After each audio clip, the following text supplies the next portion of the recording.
من هذه الارض الطيبه من طين مصر. انا بحبكم على الله سبحانه وتعالى.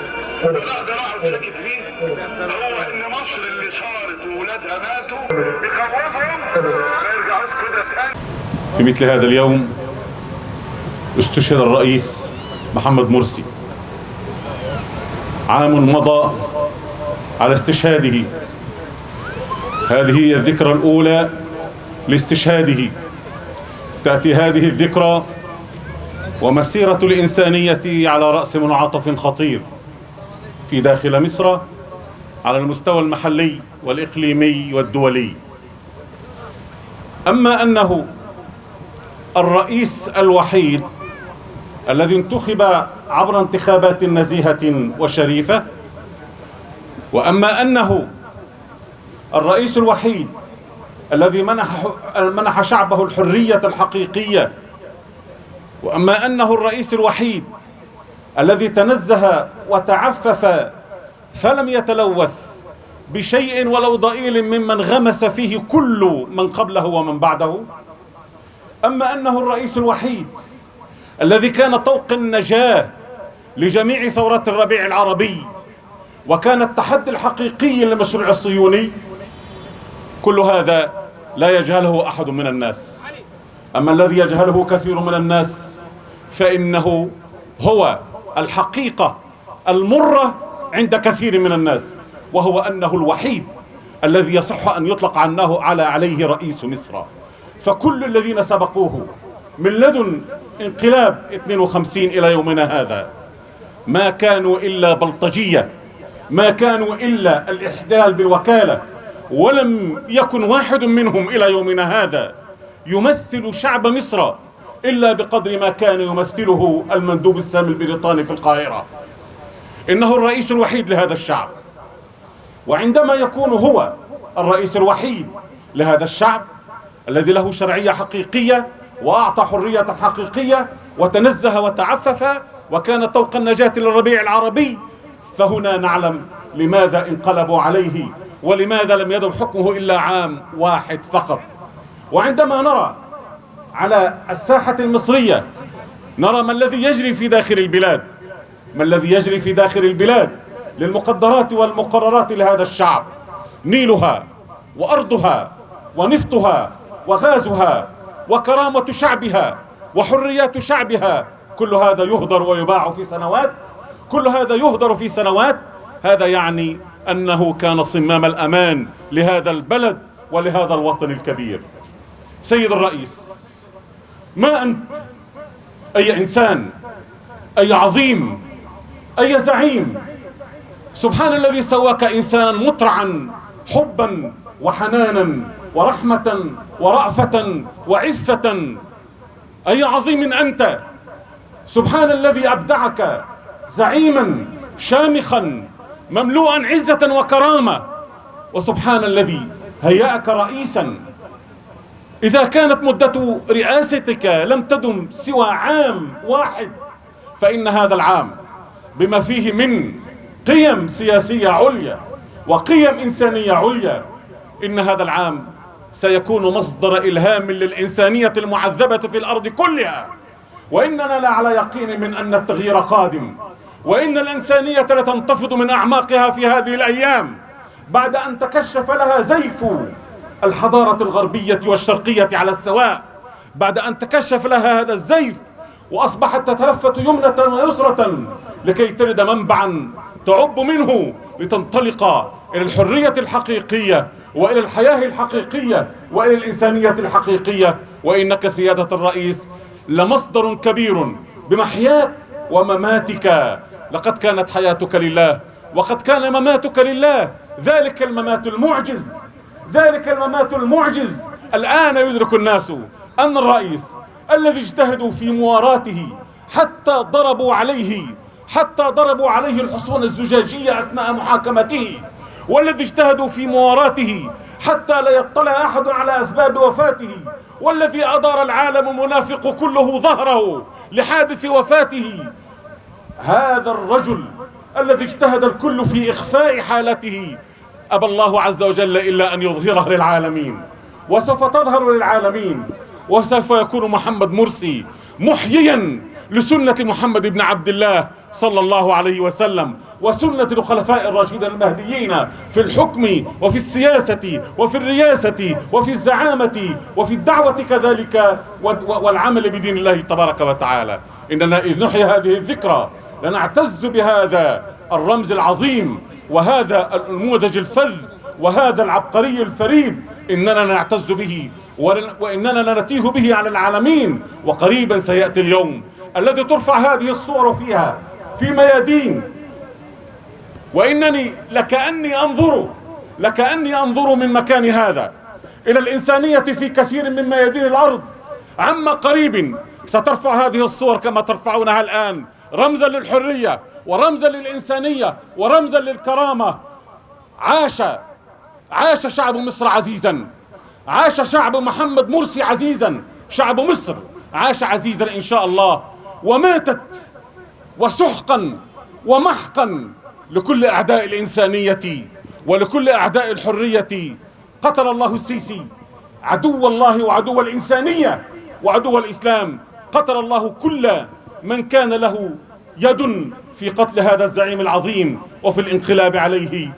أيها السادة، لنكن كبارا على مستوى قضيتنا، لنكن كبارا على مستوى قضيتنا، فقضيتنا ليست مصرية وحسب، وإنما هي قضية الأمة كلها. واعلموا أن الرئيس محمد مرسي قد حاز الشرعية قبل أن يحوزها من انتخاب المصريين، حازها أولا برضا أهل الحل والعقد في الأمة كلها ورضا علماء الأمة وصلحائها ودعاتها في الأرض كلها. جميع الصلحاء والدعاة والعلماء في الأرض كلها كانوا يسألون عن الرئيس محمد مرسي ويتشوفون إلى نجاحه ويتابعون أخباره، مما يعني أنه رمز كبير وأن مدة حكمه وإن كانت قصيرة ستظل مصدر إلهام لهذه الأمة وللإنسانية في مسيرة التحرر إن شاء الله. والسلام عليكم ورحمة الله وبركاته.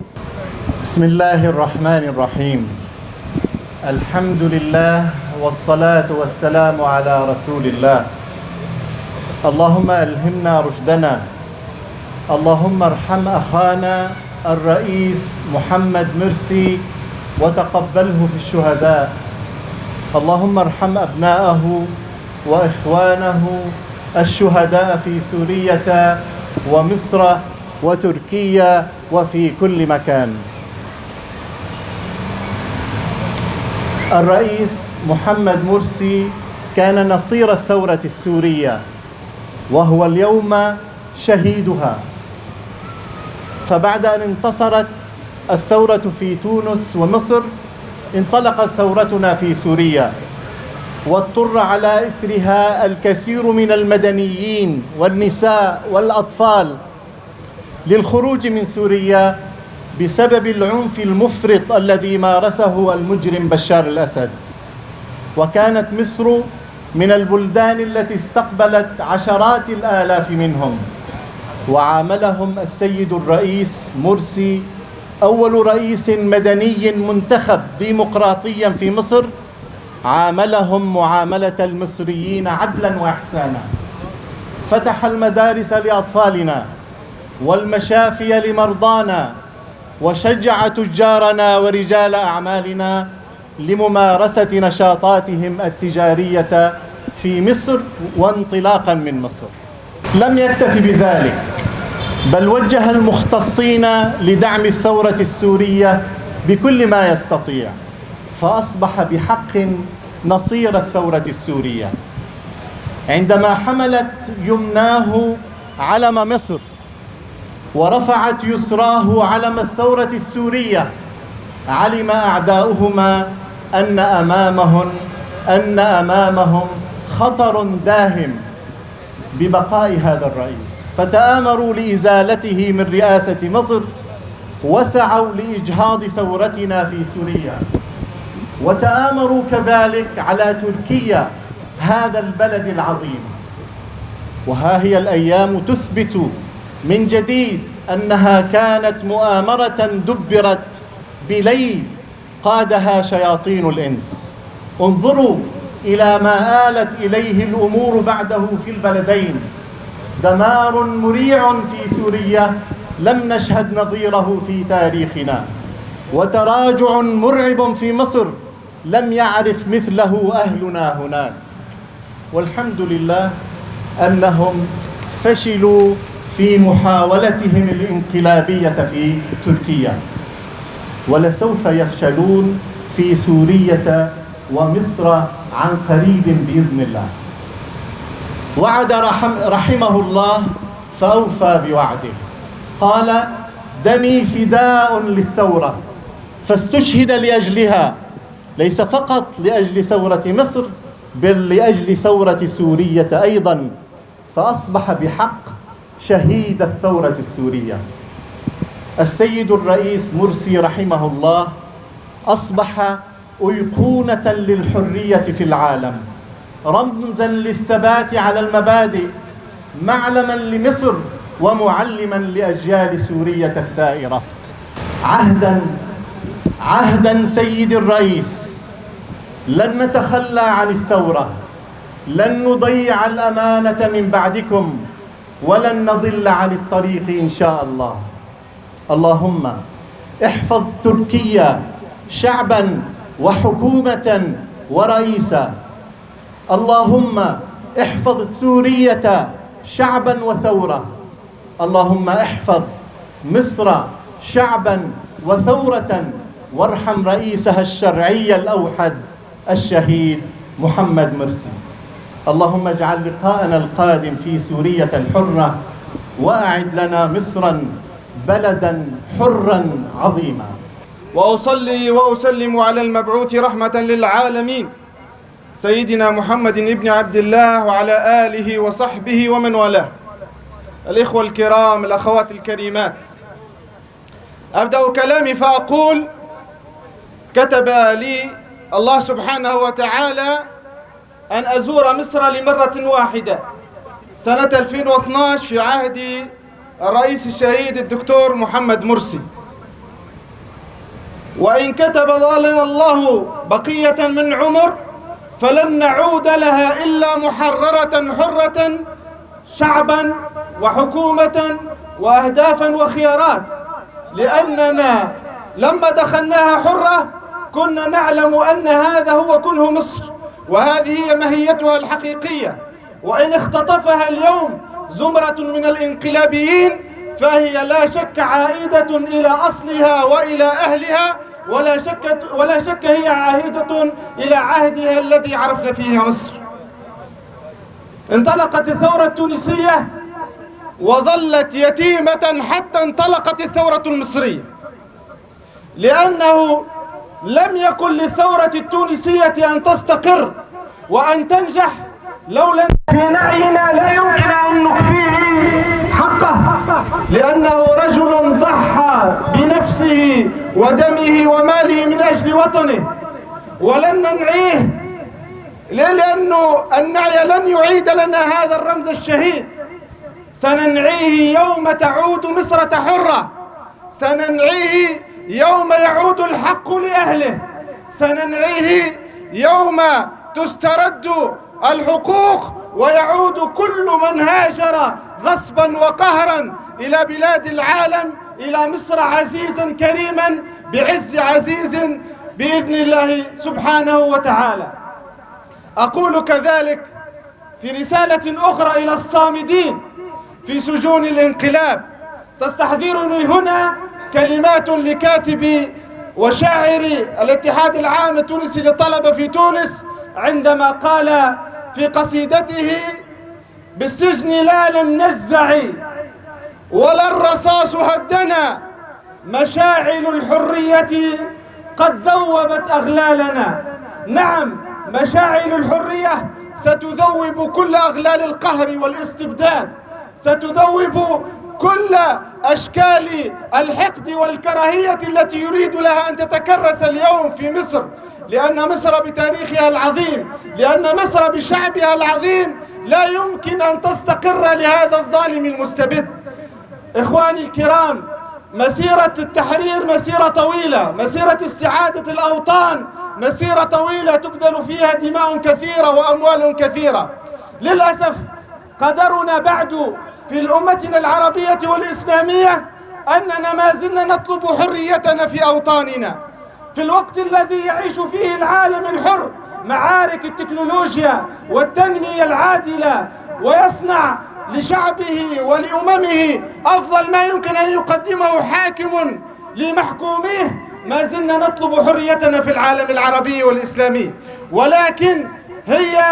ولكن بعد الحرية إن شاء الله سيهون ما بعدها. ولذلك هذه المعركة هي المعركة الأم، وهي المعركة التي يبذل فيها كل ما يمكن أن يبذل من أجل أن نستعيد حقنا في بناء أوطاننا حرة كريمة بعيدة عن أيادي الظلمة والظالمين. أقول لكم أن اليوم الرئيس الشهيد محمد مرسي ليس بمفرده، وهو ليس ملكا لفصيل سياسي معين في مصر، بل ليس ملكا لمصر وحدها، هو اليوم رمز وملك لكل العالم الحر ولكل العالم العربي والإسلامي. وقضيته وفكره لن يعيده فقط المصريين. أنا أبشركم أحفاد محمد مرسي كما في مصر هم في تونس كذلك يحملون رايته ويذودون عن فكرته ويعيشون قضيته، وسيظلون أوفياء لها ما عاشوا إن شاء الله. فتونس من مصر ومصر من تونس، والنصر قريب إن شاء الله. وجزاكم الله كل خير. والملتقى مصر وهي حرة بإذن الله ندخلها معا ونبنيها معا ونعيش كراما في أوطاننا ونكون مثالا إن شاء الله للجميع في المنطقة. جزيتم خيرا، والسلام عليكم ورحمة الله تعالى وبركاته. أيها الأخوة والأخوات، لماذا اجتمعنا في هذه القاعة؟ أكيد كلنا نعلم سبب الاجتماع، وهو أداء واجبنا نحو شهدائنا، وهو أن نكون من الأوفياء، لأن الوفاء من الإيمان، لأننا نحن نعيش بدم الشهداء وتنفس بدم الشهداء. والآن نحن نذكر أنفسنا ونذكر غيرنا باستشهاد الرئيس المنتخب محمد مرسي رحمة الله عليه، والشهيد العظيم وأول رئيس منتخب في مصر. هو شهيد الأمة وليس شهيدا لإخواننا وأشقائنا في مصر فقط، لأن كانت أهدافه عالمية، وهو في نفس الوقت شهيد الإسلام، لأننا نعلم بأنه استشهد لأنه كان يقول ويرنم بأعلى صوته: إن الله غايتنا، والرسول قدوتنا، والقرآن دستورنا، والجهاد سبيلنا، والموت في سبيل الله أسمى أمانينا. هذا هو سبب من أسباب اجتهاد شهادته.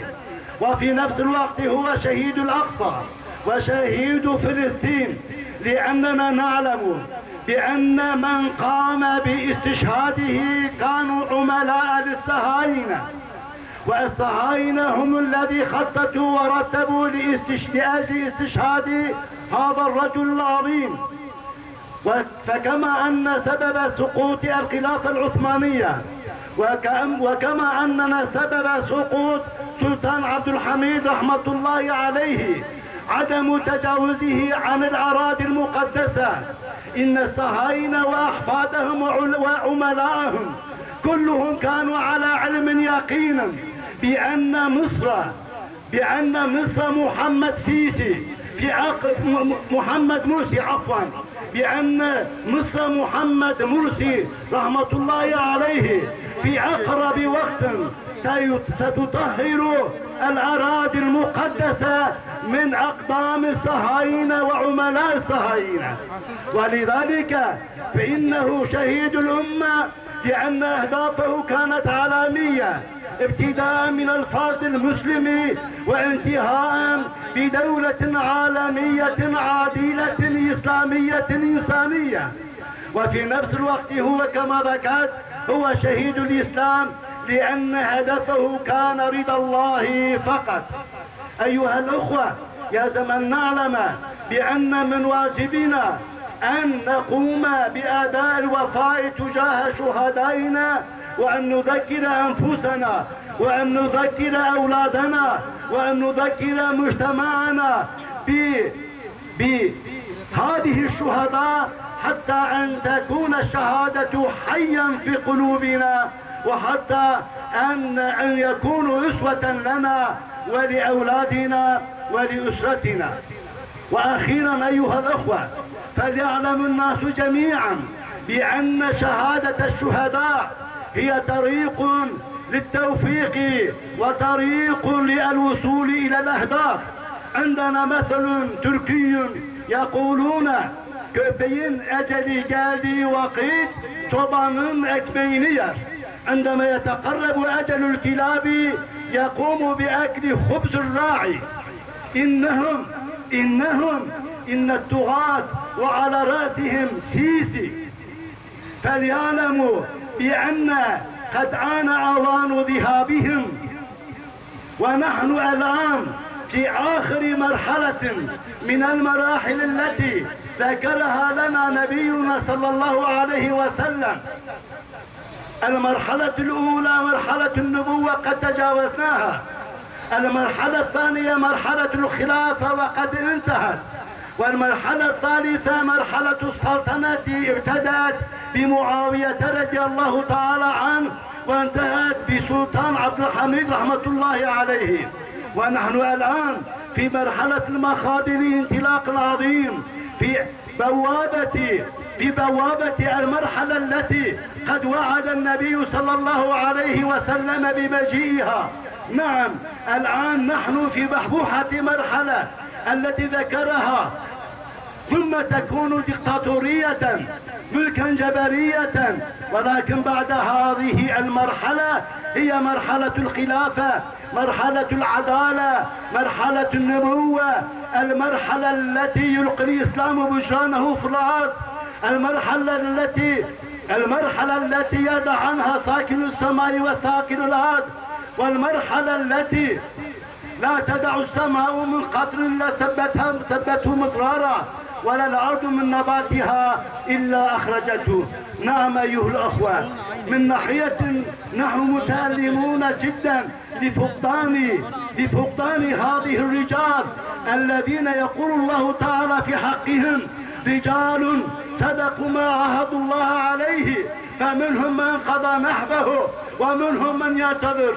نعم، فقد قضى نحبه واستشهد في سبيل الله محمد مرسي رحمة الله عليه، ومنهم من ينتظر. إذا يجب علينا نحن أن نكون من الذين يقول الله تعالى في حقهم ومنهم من ينتظر، وأن نقول ليس بلساننا، أن نقول بأفئدتنا كما قاله من قبله الشهيد محمد مرسي، أن نقول والشهادة في سبيل الله أسمى أمانينا. أيها الأخوة، نعم، أبشركم بأن المستقبل للإسلام، بأن المستقبل للسلم والسلام، وبأن هذه الطغاة أقول لهم ما قيل من قبله: لا يامن الدهر ذو بغي ولو ملكا ولو سيسيا، جنوده ضاق عنها السهل والجبل. أقول قولي هذا، والسلام عليكم ورحمة الله وبركاته. رحم الله رئيسنا الشهيد الدكتور محمد مرسي الذي لم يفشل ولم يفشل مشروعه، ولكن كما قال المنقلب السيسي: نحن أخرجناه لأنه أراد أن يغير هوية مصر، ولو كان فاشلا لتركناه حتى يتم مدته.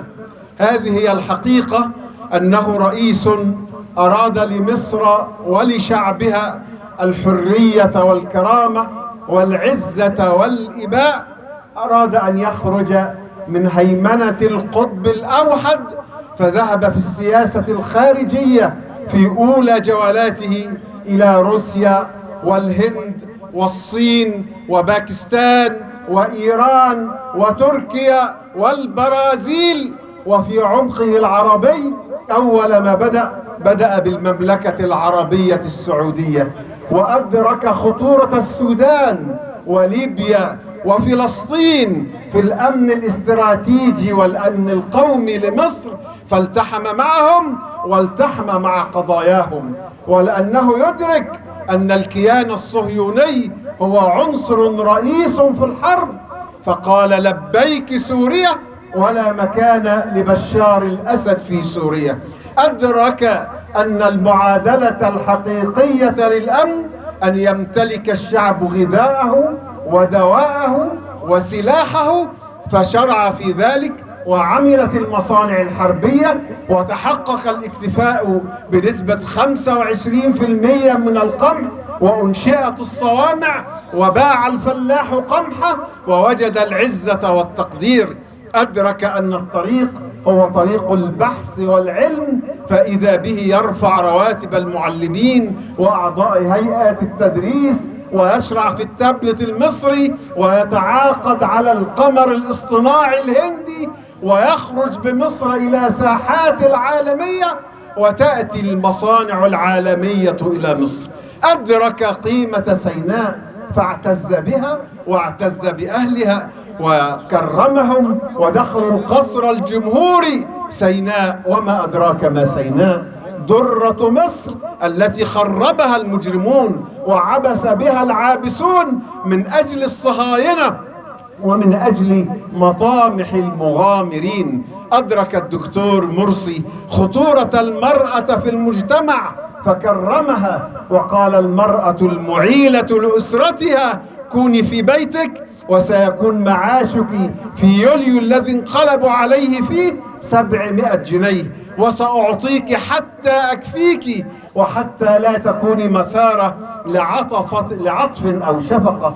الرجل الذي أدرك خطورة الكلمة فلم يحبس رأيا ولم يسجن صحفيا، وأصدر قرارا بقانون أزال فيه حبس الصحفيين، كما قال للمستشار أحمد مكي لن أستطيع النوم وصحفي قد حبس في عهدي. الرجل الذي ترك الناس يتظاهرون وأدرك الناس قيمة الرئيس محمد مرسي. فنقول لكل من انقلب عليه، لكل من وقف في 3/7، لكل من شكل جبهة: أوجدتم ما توعدتم عليه حقا؟ أما وجدتموه سرابا بقيعة؟ أما وجدتموه باطلا وخرابا ولم يكن إنقاذا لمصر؟ الآن وقد فشل الرهان على حفتر، الآن وصار سد النهضة في أمر خطير يضر بكل المصريين، الآن وقد تنازلتم عن تيران وصنافير، الآن وقد سقط 74 من هؤلاء الأطباء، من هؤلاء المناضلين الشرفاء. الآن أيها المصريون المرض يفتك بكم، والجوع يقتلكم، والخوف يدخل عليكم بيوتكم، فأين أنتم من مشروع رئيسكم؟ هل من خرج منقلبا على الرئيس أدرك خطورة ما ذهب إليه من هذا المقام؟ نقول للسيدة نجلاء: أنت تاج فوق رؤوسنا. نقول لأحمد ولشيماء ولأسامة وعمر: سوف تظلون في قلوبنا. كنتم نعم الزوجة ونعم البنت ونعم الأولاد. قدمتم الشهيد محمد مرسي والشهيد عبد الله، حاربوكم في أرزاقكم وبيوتكم فلم تلن لكم قناة. نحن هنا لنقول إن طريقنا موصولة إلى هذا الجهاد، إلى هذا الكفاح، إلى هذا العمل. لن نلين ولن نستكين أبدا، وسوف نظل في طريقنا. رسالتنا للعالم أجمع أن مصر لم تمت، للمصريين أن ثورتنا لم تمت، للمعتقلين نحن بكم ولن نتخلى عنكم، لكل الأحرار والشرفاء نحن ماضون في طريقنا، والله أكبر ولله الحمد. رئيس ليس له نظير. جملة سمعتها بالأمس من وزير قاض كان وزيرا للعدل في حكومة الدكتور هشام قنديل، قال قولة حق، قال: رئيس ليس له نظير، حكمنا رئيس ليس له نظير. العدل والخلق والدين والاستقامة والعلم والقوة والعطف والأبوة والولاء أمور واضحة كبيرة عند هذا الرجل العظيم الذي أكرمنا الله به.